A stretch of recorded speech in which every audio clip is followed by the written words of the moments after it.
बिस्मिल्लाहिर्रहमानिर्रहीम। अस्सलाम वालेकुम स्टूडेंट्स। आज हमने यूनिट 3 को पढ़ना है। यूनिट 3 का टॉपिक है न्यूटन्स लॉज। न्यूटन्स लॉज के बारे में हमने पढ़ना है। Newton's laws of motion basically relationship है between a body and a force act on it. Newton's के जो लॉ हैं वो बेसिकली डिस्क्राइब करते हैं उस रिलेशनशिप को जो कि एक बॉडी और उस पर जो फोर्स एक्ट करती है उनके दरमियान रिलेशनशिप जो क्रिएट होती है उनको डिस्क्राइब करते हैं। तो हमने आज स्टडी करना है Newton's second law. Newton second law of motion ये डिस्क्राइब करता है कि when a net force act on a body it produces acceleration in the direction of force. This acceleration is directly proportional to the net force acting on it and inversely proportional to the its मास।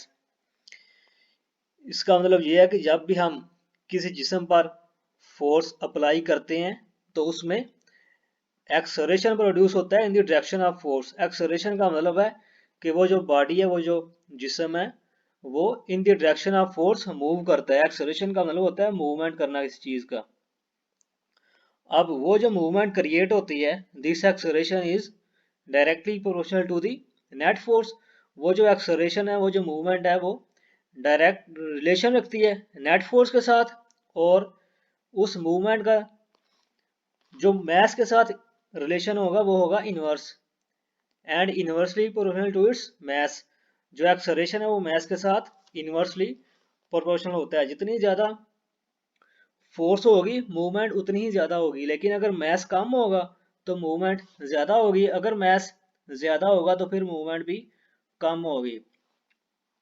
ये जो figure show की हुई है इसमें एक small object है हमारे पास, एक पीस ऑफ ऑब्जेक्ट है, और दूसरे हमारे पास एक कार को शो किया गया है।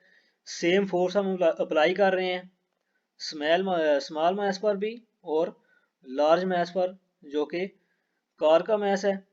अब जब स्मॉल मास है हमारे पास तो फिर हमारे पास जो एक्सेलरेशन प्रोड्यूस हो रहा है वो है large.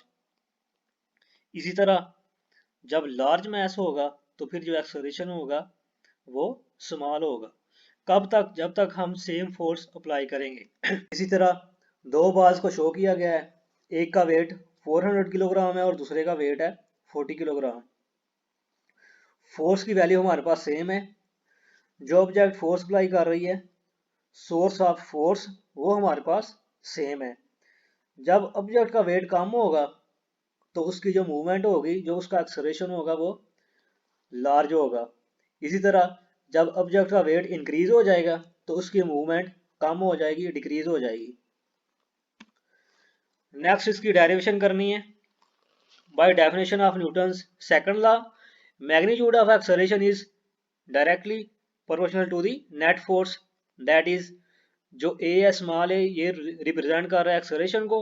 A is directly proportional to F. ये इक्वेशन 1 है हमारे पास, और इसमें जो कैपिटल एफ है ये फोर्स का सिंबल है, फोर्स को डिनोट कर रहा है, और स्मॉल ए एक्सेलरेशन को डिनोट कर रहा है। सेकंड स्टेप है डेफिनेशन का, acceleration is inversely proportional to the mass of body. जो एक्सेलरेशन है वो मास ऑफ बॉडी के इनवर्सली प्रोपोर्शनल है। ए इज इधर आपने 1 और m लिखना है। m ने लिखना a is inversely proportional to 1 और m आएगा इधर। ये इक्वेशन 2 हमारे पास आ जाएगी। कंबाइनिंग इक्वेशन 1 एंड 2, इक्वेशन 1 और 2 को कंबाइन करना है तो हमारे पास सिंगल आएगा a proportional f over m।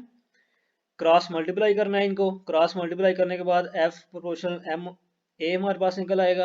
अब आपको पता है जब भी प्रोपोर्शनल का साइन खत्म करते हैं तो उसकी जगह कोई ना कोई कांस्टेंट यूज किया जाता है। तो f इज इक्वल टू के एम ए हमारे पास आ जाएगा। के इधर प्रोपोर्शनैलिटी कांस्टेंट है जिसकी वैल्यू हमने 1 पुट की है। In SI units the value of k is 1, so f is equal to ma, which is the required relation. End पे आपने इसका यूनिट लिखना है। The unit of force is newton. 1 newton is equal to 1 kilogram. 1 ms-2। इसका मतलब ये है कि जब हम 1 न्यूटन फोर्स अप्लाई करेंगे तो उसमें जो एक्सलरेशन प्रोड्यूस होगा वो 1 ms-2 होगा, अगर उस ऑब्जेक्ट का जो मैस है वो 1 किलोग्राम हो। जब 1 किलोग्राम मैस हमारे पास हो, उस पर हम फोर्स अप्लाई करें 1 न्यूटन की, तो उसमें जो एक्सलरेशन प्रोड्यूस होगा वो भी 1 ms-2 होगा। किलोग्राम यूनिट है न्यूटन किलोग्राम जो यूनिट है ये है मैस का यूनिट। न्यूटन जो कैपिटल एन लिखा हुआ है ये फोर्स का यूनिट है। ms-2 ये एक्सलरेशन का यूनिट है। ये यूनिट आपने याद रखने हैं। इधर ये आपका न्यूटन सेकंड लॉ का जो टॉपिक है ये कंप्लीट हो जाता है। तो उम्मीद करते हैं आपको समझ आ गई होगी।